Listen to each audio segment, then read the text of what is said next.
Hello and welcome to the Rangers Rabble Live Match reaction. There's probably not a hell of a lot to chat about, in all honesty, with being a bit of a kickabout against Partick Thistle. But since Rangers are back, let's have a chat about it. Ross, I'll come to you first, mate. What did you think of the first half? Just good to see players who have went out on loan and getting a chance to come back to Rangers in the first instance of pre-season, getting a run out, a place run about the first team, getting to wear the jersey and seeing if they've adapted and can handle the pressure of coming to play for Rangers again. I thought it was just a very early pre-season game. Do you know what I mean? People know finally tuned yet. Kenny, what about yourself, mate? Since you're on your Rangers Rabble debut, what did you think of that first half?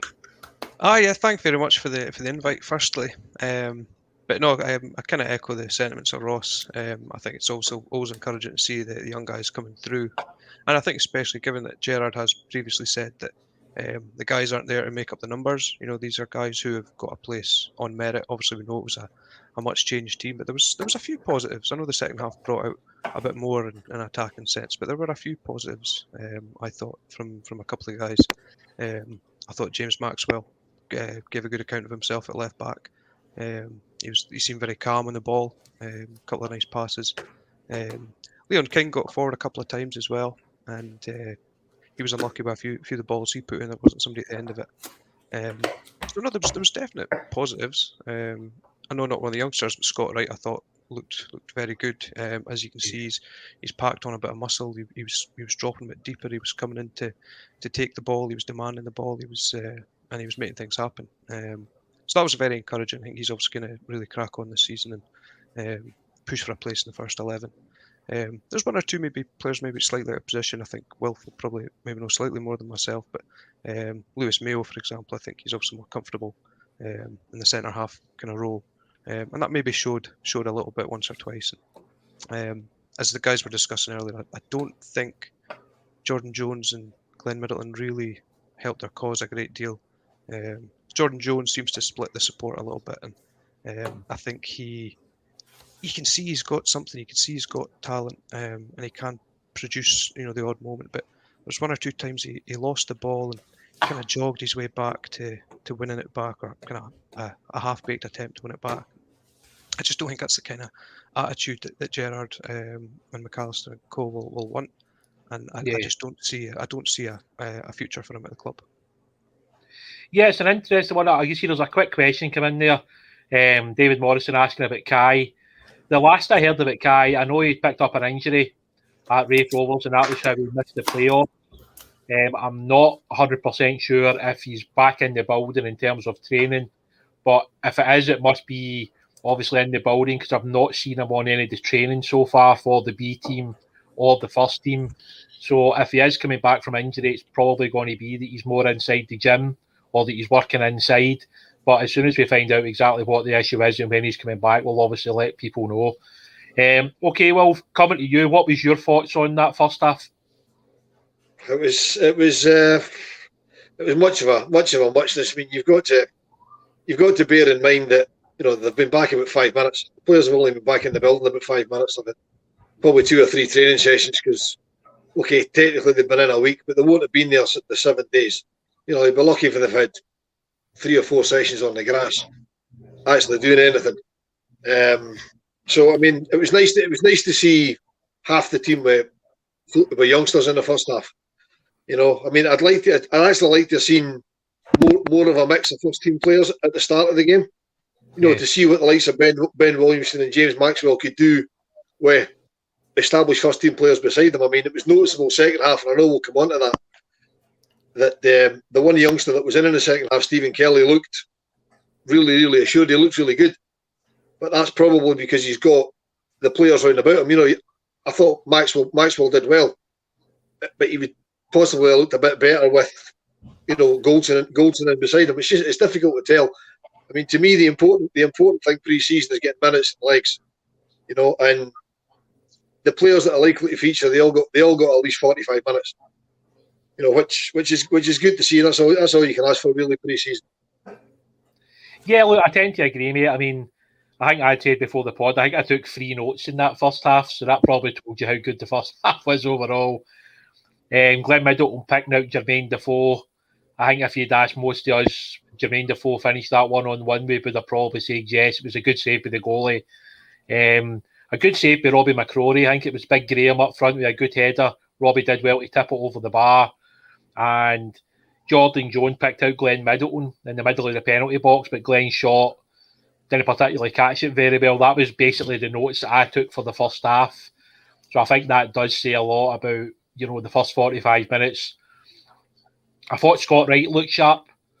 I think it's weird when you look at him as well. Like, you can see that he's obviously piled on some muscle and he's looking a bit stronger. It'll be interesting to see his game time this season. I agree with Wolf. I thought James Maxwell did a good first half. I like that he's aggressive. I like that he wants to get up and down the line. It's what our fullbacks do. It's what we expect of our fullbacks. Leon obviously playing slightly out of position at right back instead of centre back, but still did a fine job. Ben and Lewis in the middle of the pitch doing that kind of breaking up play and moving the ball on, did it okay. And I do agree, it's a tough one with Jordan Jones. What do we do when you've got, Ryan Kent, Sakala, who are probably going to be right up there in terms of the first choice. Then behind that, you've got guys like sort of Kamar Roof and Scott Wright.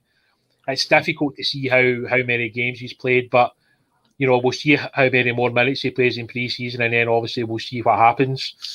Moving on to the second half, Kenny, I'll come to you first. What did you make of the second half with most of the first team players being back out in the pitch? Yeah, it was exciting for starters to kind of see the guys back in, and I think we all expected there to be an improvement in the kind of forward play and being in possession for the most part.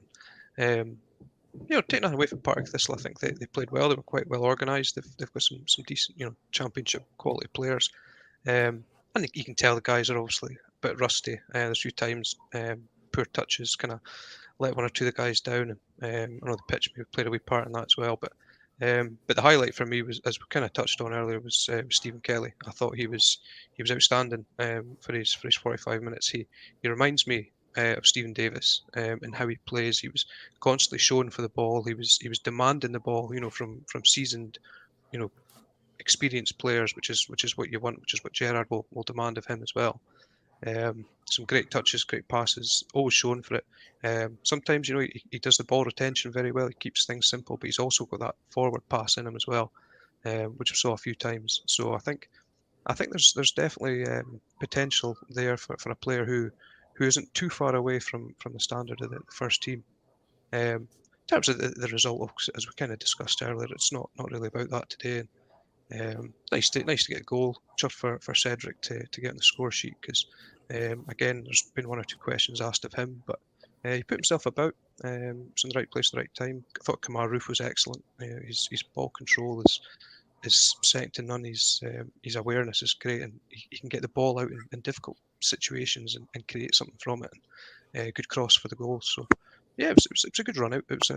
Obviously it was always going to be a little bit of a chore in terms of the fitness levels and everything else. But no, I think the guys did was expected of them. Yeah, look, I think one of the big things out of the second half is when you watch, like Roof coming on, when you see Davis coming on, Golson coming on, etc. You see that's the level that the guys in the first half need to get to in the second half, and that's the difference. And I think Wolf makes a very good point, something that maybe not many people would talk about. But seeing that first half, if Golson was in that team and Davis was in that team and Roof was in that team, would that have helped some of the younger guys like Ben Williamson next to Stephen Davis? Would that have helped, maybe like somebody like Middleton being next to Roof in terms of how he plays, how aggressive he is? And these are always the difficult things. You've got to watch the game and try and break down things and try and work out how players played. I think the manager would have been reasonably happy with the first half, and in the second half you saw the glimpses of how Rangers can play and the quality of, Aribo, for instance. I'll come to you next, Ross. Even in pre-season, Aribo's doing things that most other players can't, isn't he? He's unbelievable. You've got it's just his close control, his ability to do a trick whilst having his head up, so that the defender's watching his face, and his face is doing different to what the ball's doing underneath him. I thought one when Roof came on as well, right away put one out there, nutmegged the boy. Unbelievable for this stage of pre-season. Do you know what I mean? And it's what you say. I think it was a ploy for Gerrard. He was very vocal in his interview on Rangers TV to say these boys have all had good loans. They've come back. They're part of the first team, and they would get their chance. So I think what he's done is he's threw 11 boys together in order to say who's going to go and grab the opportunity and put their stamp on the team, rather than maybe getting the ball and making an easy pass towards a Davis or somebody like that. Yeah, I think that's obviously the difficulty, isn't it? A lot of the times when you look at like that kind of game tonight, like how do you pick players out of the first half compared to the second half? And I'll come to you, Wolf, just a quick question. Seeing that first half, if Stephen Davis had been in there with, say, Ben Williamson, do you think that Ben would have stood out more in the first half, just like Stephen did in the second half? Yeah, I think so. I mean, for me, it was a bit strange that they played Stephen Davis beside Stephen Kelly, because they're very similar players. Yeah. You know, I mean, Tom Miller said in commentary that Stephen Kelly's doing the Steve Davis role, and he's doing it very well. But Steve Davis is on the park beside him. You know, to me, and this is why I'm sitting here on a daft podcast, and Steven Gerrard's manager of Rangers, because he knows more about it than I do. Yeah. But you know, I would have maybe played Stephen Davis in the first half beside either Ben or Lewis. You know, if he was wanting to play both of them at half each, and then swap them around second half. You know what I mean? But you can't tell it. As I said earlier, it's just, to me, it's just all about getting minutes and legs. Yeah. The win's welcome. It's nice to see we've got our Rangers back. Tav's missed the penalties. You know, that's nice to have that back from last season. Yeah, look, that's what's coming next, mate. That's the next comment. I mean, obviously, one of the guys, RFC 55, Tav off penalties now. Ross, this is one of your loves, Loss. I'll come straight to you. Tav off a penalties, yes or no? 100% back of the queue. Back of the queue. Mate, how many does he miss? I know he goes on runs of scoring 3 and 4, but he misses. It's not even like the goalie saves them. He hits the post. How many times does he hit the post with a penalty? I know there's a fine line between a great penalty and a bad penalty, but if you're missing the cup semi-final, he's went up and took the first penalty, and you're looking for somebody that's going to go up and just put the ball in the net, and he misses. That's 2 in a row he's missed again. So he got, as much as he goes on runs of scoring them, he goes on runs of missing them as well. I've just got no confidence in him hitting penalties, to be quite honest. As much as I love the guy, and he's amazing and everything else he does, just lay off the pens, man. Yeah, so who are you putting on penalties in for the start of the season? Can we sub on the gaffer? That would be a great option. Mate, I don't know. What I would do, right, is I would get your starting 11, and then in the warm-up I would get a penalty competition into Andy Firth and see who misses last. Just play penalties in full warm-up. I'm trying to think who's not missed one, because we've missed a few, haven't we? I was going to say Barisic, he came in and missed one. Yeah. I mean, somebody like Yanis Hadji strikes me as somebody that has a really good strike of ball. So, I mean, Yanis could potentially be one. Somebody like sort of Roof, yet again, would be somebody that must be up there. Well, what about yourself, mate? Do you feel as though Tav's time of taking penalties is now, you know, sort of at an end, or do you think the manager just looks at it as a pre-season game? I'm not that bored. We'll worry about it once the league starts. I don't think the manager's going to take him off them, but I would. I mean, he's missed his last 2. He does tend to miss quite a few. The problem you've got, to your other question to Ross, was who takes him. You're not guaranteed who's in the team, so you don't. You know, I mean, would you say Barisic, is he going to stay fit, come back and be fit? You know, to be there to take them. I would say maybe give him to Stephen Davis, because technically he's a fantastic football player. I wouldn't expect him to miss a target very often. But again, with the midfield that we're building, he's not going to start every week. So it's a difficult one. But I would personally take him off them. But I don't think the manager's going to be perfectly honest. Kenny, is it really something to be concerned about, or is it just that maybe Tav is just a bit inconsistent in terms of taking penalties? It's a tough one, because, you know, today it's a friendly and it doesn't really matter in the bigger scheme of things. But But as Ross says, there's been a spate of misses, and I think with penalties, a lot of it, Ross mentioned he's lost confidence in Tav taking them. I think Tav's confidence must have been affected as well, and now he's got that psychological barrier. Next time he takes a penalty, I missed the last one, I missed a couple before that, and it will affect how he takes the penalty. And if he overthinks it, or if he tries to second guess himself, he's liable to miss again. So no, I do think it's worth discussing, and I do think we've got players who can, strike a ball. I mean, Kamar Roof for me. I mean, if he can score from the halfway line, he can probably tuck away a penalty. We've seen he can shoot from outside the box. He can strike the ball cleanly. Barisic just missed. I know Hadji's missed one. I think he missed in Braga as well. But yeah, there's players there. It's a confidence thing. I think if I watched the interview with Phil Foden before one of the England games, and they were discussing their penalties, and that's what he said. It was 99% was your mindset and your confidence. And I think Tavernier's confidence with penalties has definitely taken a dent of late. Yeah, look, I think at the end of the day, it's obviously not that big a deal in the overall scheme of things. I think that's the one thing we're trying to point out. It's obviously just something that a few people have brought up, and obviously we've obviously discussed it on the pod. I'm sure come the start of the season, obviously the decision will be made whether it's Tav or it's somebody else. But obviously, in terms of tonight, was it just important for somebody like Cedric Hinton to get that goal? I know you obviously had a kind of tough end to last season, didn't play that many minutes because obviously Alfredo was back. Do you think this is a big season for Hinton, Wolf? Yeah, I think it is. He needs to kind of get a lot more game time than he did. He needs to try and get a run in the team. I don't know if that'll be possible. Obviously, we've still got a lot of transfer business to do. I mean, obviously, if Alfie stays, which we all hope he does, then he's obviously the first pick. So it's going to be between like Hinton, Roof. Wright will be in looking for a gig there. I prefer Aribo up in the front three, so he'll be in the offer for that as well. You've got potentially Jordan Jones if he stays. Jake Hastie's back; he might be looking for a wee shot at it. So there's a lot of players in the mix. That's before we sign any forward-thinking players.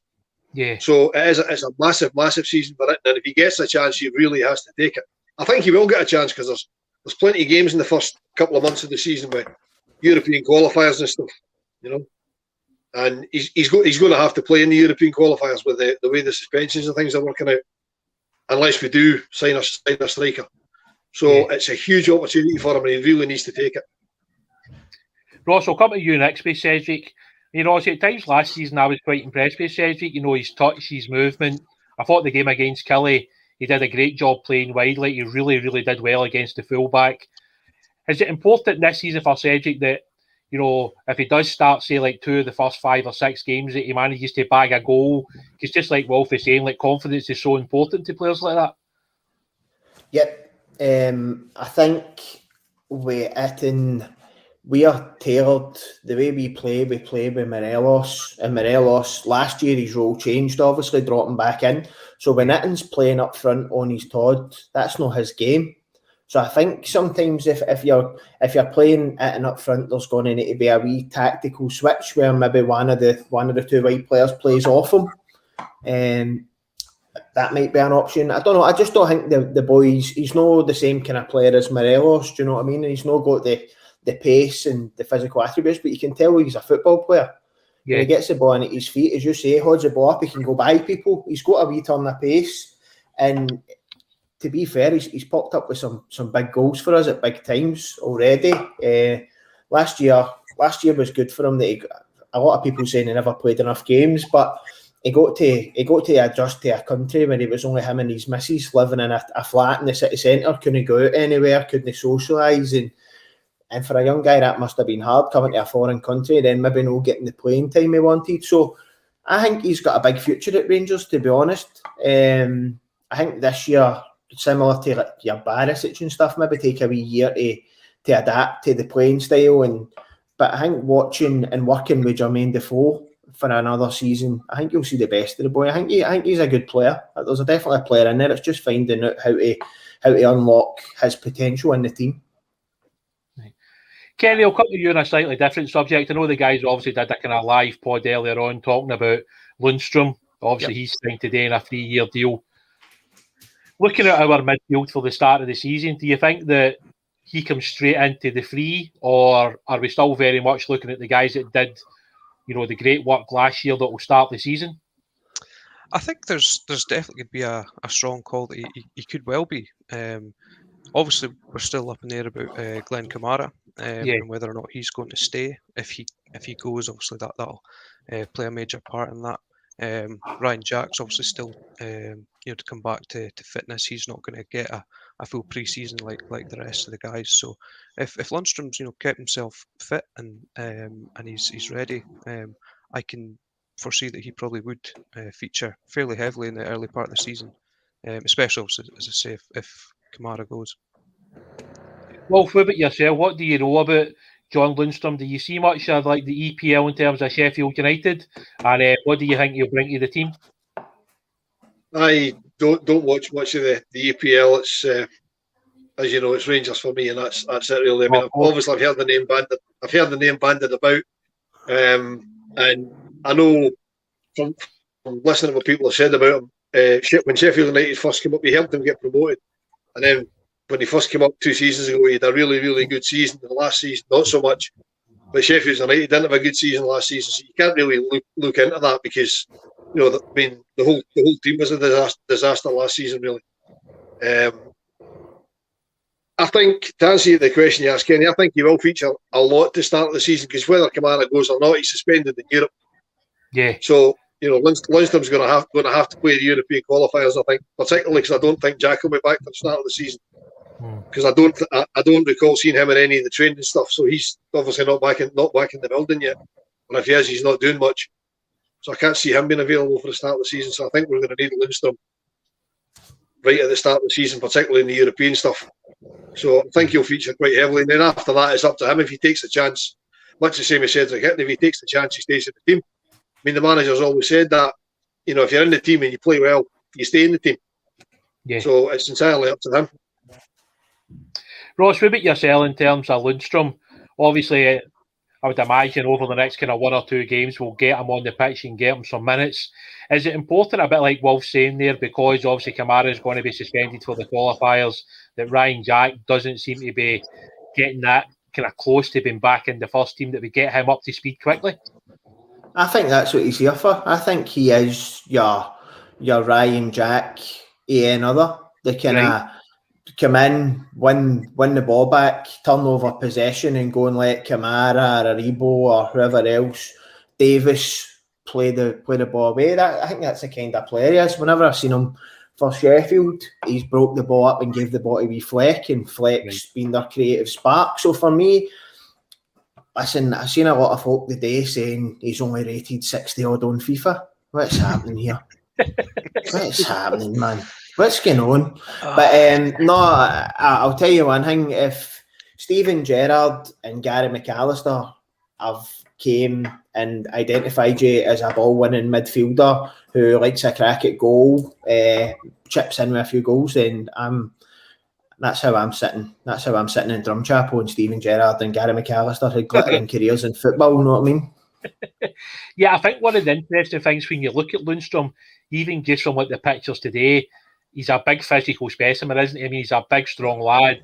It's something that I think we spoke about on here last year a couple of times, that maybe we do lack that big physical presence in the middle of the pitch, somebody that's going to be totally dominant in that physical battle. So I think maybe that's one of the reasons why he's come in, as well as the fact he's a good player, clearly. And, Steven Gerrard and Gary McAllister in particular should know a pretty good midfield player, given that's where they had a fantastic career for both of them. So I think that'll be definitely the interesting one with Lundstrom. I'm looking forward to seeing him. I'm certainly looking forward to seeing Fashion Sakala as well. And I noticed tonight on the bench, I think it was Nambi Offabor was there. So there's obviously still a lot of players to come back. We're sitting here tonight and there's still no Helander, there's no Barisic, there's no Patterson, there's no Glenn Kamara. I mean, it's actually such a big squad when you see it. And I think this is obviously the tough decision for the manager. It's trying to pick kind of 22, 23, 24 guys roughly that he's going to want to keep. And then the rest of them will obviously filter out and loan or they'll be sold depending on what the circumstances are with their contracts or if there's teams interested. But it's certainly interesting. Do you foresee a lot of changes for the next friendly game, Kenny, or do you think we'll just kind of go with the same again, like 245s? I think it'll still be a blend, of the young guys, and hopefully maybe, like I said earlier on, maybe a bit of a amalgamation of the experience and the young guys playing together.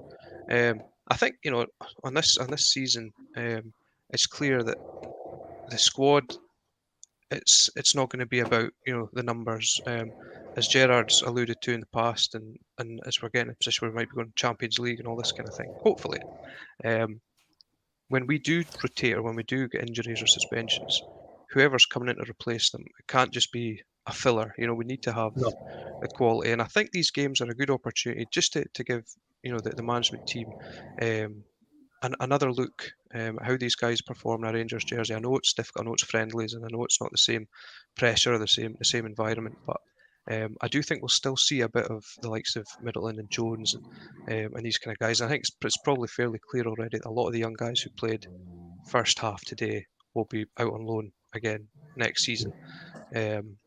But yeah, I think it's a good opportunity. We've got a couple of tough games with Tranmere, Arsenal, and Blackpool, so good tests for the guys, and I hope to see a bit more of the young guys, and like say maybe like a bit of a mix with the experienced ones to see how they get on in that environment, playing with the top level players. Yeah, look, I think it's clearly, because if you're playing against Tranmere, that is going to be a step up in terms of quality. It's like, so we're taking kind of small steps at a time, and that's how it is during the pre-season.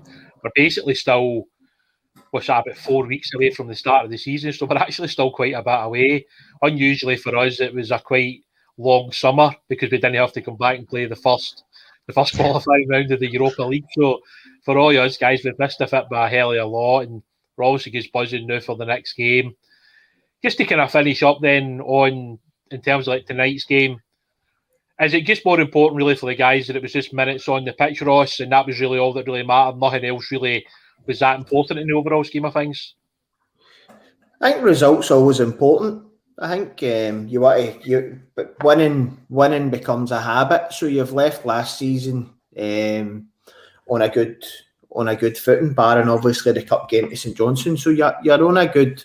You want to win, and then you win, and that's what we've done last year. We won clean sheet, and then once you go into the league, that form just continues. It becomes then that's what Rangers do. Rangers win and Rangers keep clean sheets, and that's kind of how it went for the first 9 games, was it? So as much as it's all about